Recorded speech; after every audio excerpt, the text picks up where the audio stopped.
The following content has been generated with artificial intelligence under minimal human supervision. The data presented may contain errors or inaccuracies. The opinions expressed in this content do not necessarily reflect the vision, position, or values of DigiAll.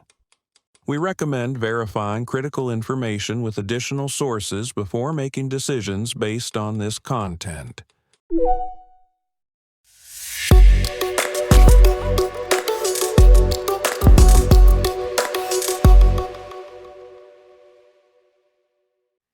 Welcome to DigiAll Tech News.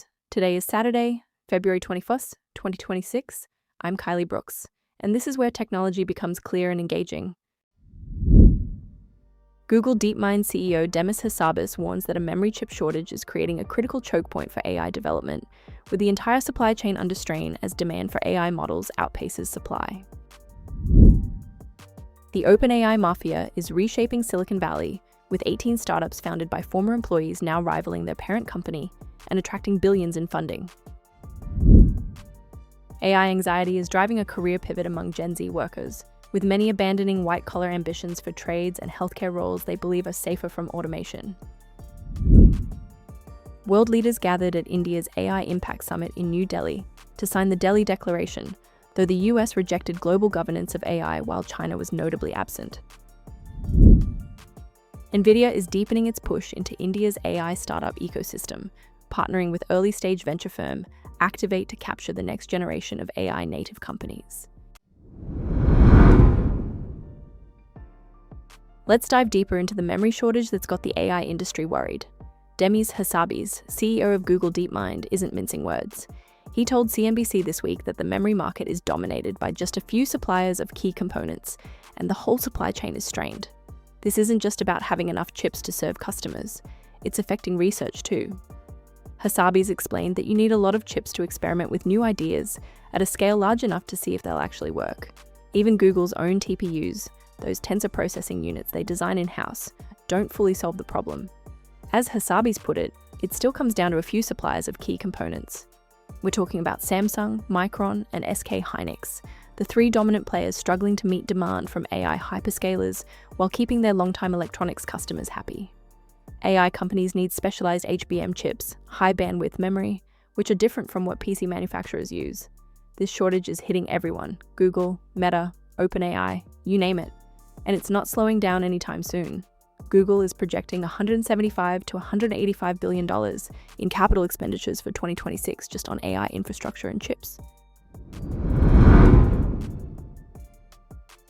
Now, speaking of OpenAI, there's a fascinating phenomenon happening in Silicon Valley right now, the OpenAI mafia. Much like the famous PayPal mafia before it, former OpenAI employees are leaving to start their own companies, and they're making waves.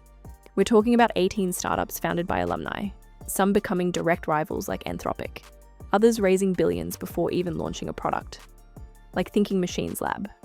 Anthropic, founded by siblings Dario and Daniela Amodei, is now OpenAI's biggest competitor, having raised $30 billion at a $380 billion valuation. Then there's Safe Superintelligence, founded by Ilya Sutskever, OpenAI's former chief scientist. No product, no revenue, but they've raised $2 billion at a $32 billion valuation. Perplexity, the AI search engine, has hit a $20 billion valuation with backing from Jeff Bezos and Nvidia. What's driving this exodus? Well, OpenAI itself is reportedly in talks for a $100 billion deal, valuing it at over $850 billion. When you've got that kind of money flowing, and you've learned from the inside how to build cutting-edge AI, the temptation to go build your own vision is pretty strong. Alisa Rosenthal, OpenAI's first sales leader, noted in January that she's been tapping into this ex-OpenAI founder network for investments. And the list keeps growing, with more stealth startups in the works. Here's something that's really caught my attention. The fear of AI replacing jobs isn't just talk anymore, it's actively changing career decisions, especially among Gen Z. The World Economic Forum projects AI could displace 92 million roles worldwide by 2030, and we're already seeing the effects. In the US alone, AI was cited in nearly 55,000 job cuts in 2025. But here's the interesting part. It's not just about the jobs being lost, it's about the jobs people are choosing not to pursue. Take Matthew Ramirez, a 20-year-old who started as a computer science major but switched to nursing because he fears AI will replace entry-level coding jobs by the time he graduates. He's not alone. Research from Zeddy shows 43% of Gen Z workers anxious about AI are shifting from entry-level corporate roles to careers emphasizing human skills like creativity and interpersonal connection. And 53% are considering blue-collar or skilled trade work specifically to reduce AI exposure. There's a trade-off though. White-collar jobs like software development pay around $133,000 median salary, while skilled trades like electricians or plumbers average around $60,000. But for many, that security is worth the pay cut. As one career coach put it, when you throw AI into the picture, the likelihood of healthcare jobs disappearing is slim.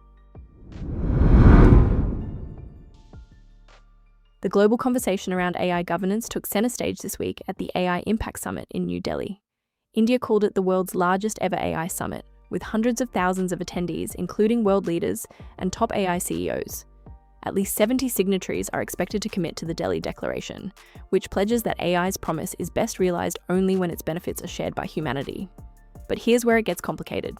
The US flat out rejected global AI regulation, with White House official Michael Kratsios stating, and I quote, "We totally reject global governance of AI." Meanwhile, China, the world's second largest AI power, was notably absent, possibly due to the Chinese New Year. The commitments that did come out of the summit focused on sharing data about real-world AI usage and improving AI for underrepresented languages. Indian Prime Minister Narendra Modi met with leaders from OpenAI, Anthropic, and Google DeepMind. Anthropic's CEO Dario Amodei made waves by projecting 25% annual GDP growth from AI for India versus 10% for rich countries. Sam Altman warned that superintelligence could arrive in just a couple of years, and Demis Hassabis shortened his AGI timeline to 5 years. The summit emphasized AI's potential for development in the global south. With slogans like "For India," AI stands for all-inclusive. But critics noted there was limited discussion of AI's downsides, like job losses or the power demands of massive AI systems. Finally, let's talk about Nvidia's strategic move into India. The chip giant is deepening its push into India's AI startup ecosystem by partnering with Activate, an early-stage venture firm that's planning to back 25 to 30 AI startups from its $75 million debut fund.